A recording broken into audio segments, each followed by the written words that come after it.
we usually do Mustangs here because that's the one where Ford officially imports, and we don't get a lot of Camaros because Chevrolet does not officially import the Camaro. It's an indent order, and you have to wait 3 to 6 months to get one, which is kind of stupid. But now we have here, it's the best of the best Camaro. It is the ZL1 variant. It is the supercharged LT4 engine over there, and he wants a full exhaust. Car already has some weird aftermarket exhaust that we don't know where it came from, and doesn't sound that great. Doesn't sound very V8 at all. So we're gonna be baselining this car right now. Turning on the fan.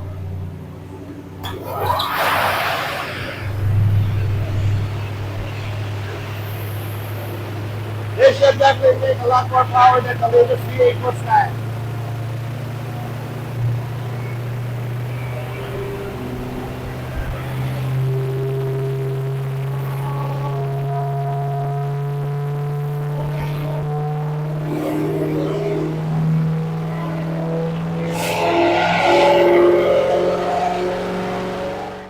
$625 horsepower stock. Tawag mag GTR dito. God damn. Tang ina, lakas. Oo. Yan ang malakas. Well, there you have it. 670, so probably 620 horses and 800 Newton meters of torque. And the graph is what you expect from a supercharged car. It's in a straight line going up. Tama din eh. Even the air fuel ratio is correct. Oh, 12, 11. Tama yan.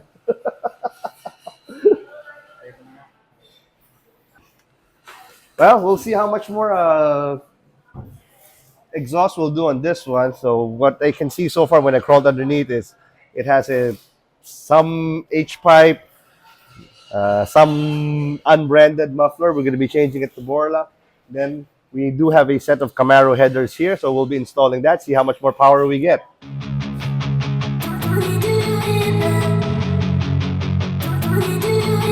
All right, let's look at what we have here underneath the car. So yes, this is obviously a local fabrication. Well, they did do this part correctly, the exhaust valve here. So what you do is you separate out the valve here because originally this is part of the muffler where one tip opens, one tip doesn't. So this, at least they got that correctly.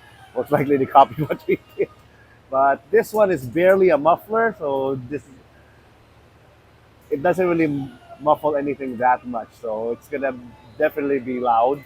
Uh, well, he did say he wants it a bit quieter. We'll change that out to a Borla Pro XS muffler. We will still keep this, but we'll probably relocate this valve to the other side where there's a bit more space here. So we'll just flip it around. And going out here, we have the two pipes here. There's an X pipe here in the middle. This is also correct. This is actually not bad. This is pretty nice. Well, there's a little bit of soot here, so that means there's an exhaust leak here. That black spot there, that's exhaust. So yeah, there's an exhaust leak, and most likely how that happened, no idea. We'll fix that too.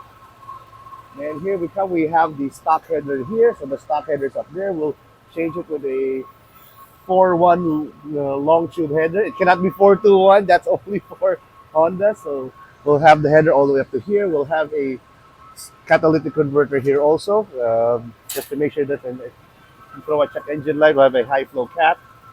This here is the oxygen sensor right here. This is the post catalytic sensor. There seems to be enough.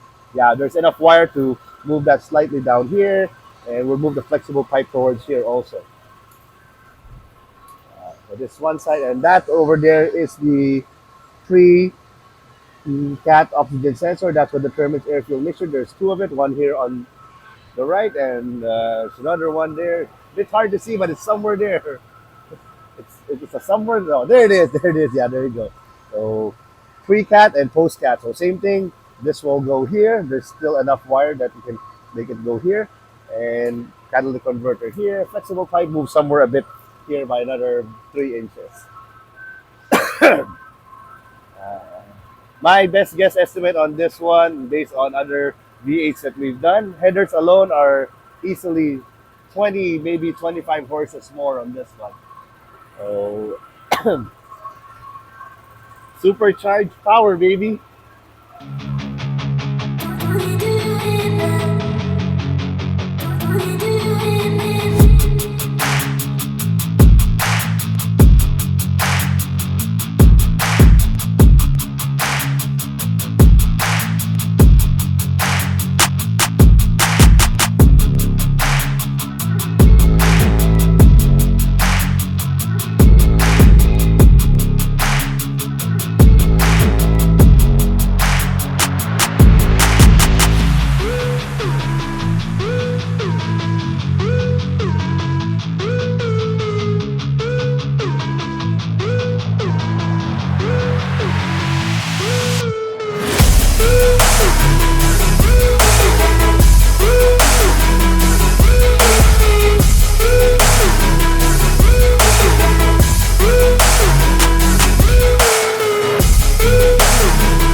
All right, these are Camaro long tube headers, and by long I mean it's longer than stock. And the reason why we do a long tube header, the easiest rationale is that you imagine this is a 4-lane highway that it merges into one.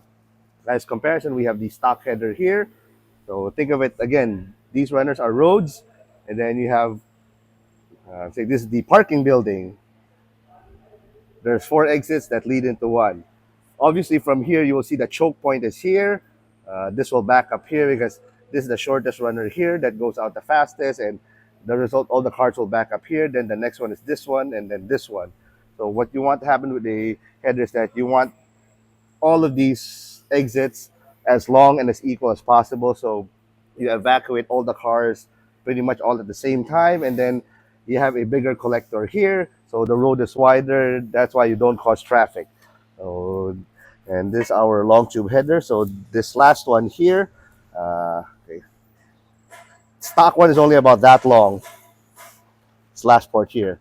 On our long tube header, it's easily twice as long over there. And this secondary one here is also about the same length as this one. So this 1, 2, almost 3 times as long. 1, 2, 1, 2, 3, and the last one is 1, 2, 3, 1, 2, 3, 4. So long tube header, and then the rest of this one will join up to a high flow catalytic converter. Then this will join up to the exhaust that he has, and it will all terminate in a Borla Pro XS muffler with quad tips. Because what he had the stock is some weird just cut stainless pipes, no branding, no nothing at all. So we're done with this one, and we're going to be installing it on the Camaro right now.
right, this is it. It's finally done. We're just plugging in the valve here, so the socket, and 2 minutes will be done. And this is pretty much it. It is a quad pipe ZL1 Camaro with the active valve still on, and the Borla mufflers are on. Like I said, we're retaining the guy's mid pipe because that's already correct. The headers are also on, and then this is how we do the active valve part.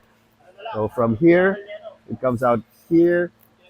If the valve is closed, here, this is the valve here. If the valve is closed, it directs all the flow here, goes out to these two tips. But if the valve is open, the exhaust is actually split between here and here. So there will be an audible difference between everything that's routed through the muffler and one that is half going through the muffler and half just straight going out through here.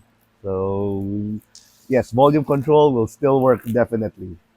And here we have the headers up here in the front. So these are our high flow catalytic converters here. By high flow, we mean this one. Pretty much, it's longer than the stock catalytic, and the volume here is this oval, this round. It's about roughly 35% more internal volume than this one. So it should definitely flow better. And we have the sensor here at the back. There's our O2 sensor. So that's why this here. So it shouldn't trigger a check engine. Our front sensor is still there. Still there. Then this other sensor is here. So we'll just screw this bracket on. After that, we're pretty much done. We can fire it up and put it back on the dyno. Oh yes. Thing of beauty right there.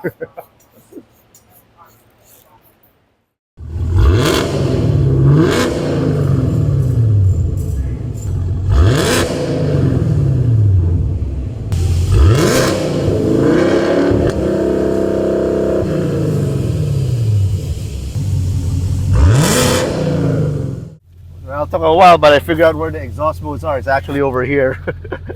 It's this button here where it says mode. So you press that and it shows up here. So that's touring mode, and then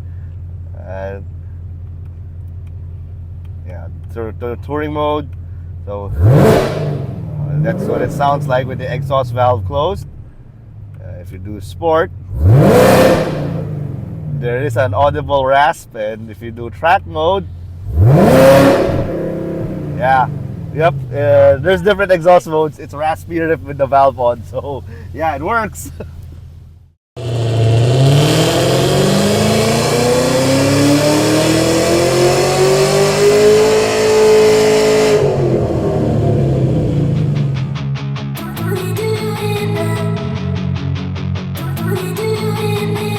Alright, dyno run is finished, and then goddamn, it's 600. Let's take a look at the dyno chart. We get a closer look here.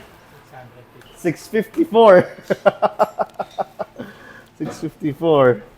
God damn. 650 horses, up from 609. So that's basically 40 horses more with just the header and the Borla Pro SS muffler. Well, you see it as a percentage here, it doesn't look that impressive, but that's 40 horses. Okay, fine, 41 horses right there. That's damn amazing just for that. So yes, definitely supercar beating territory.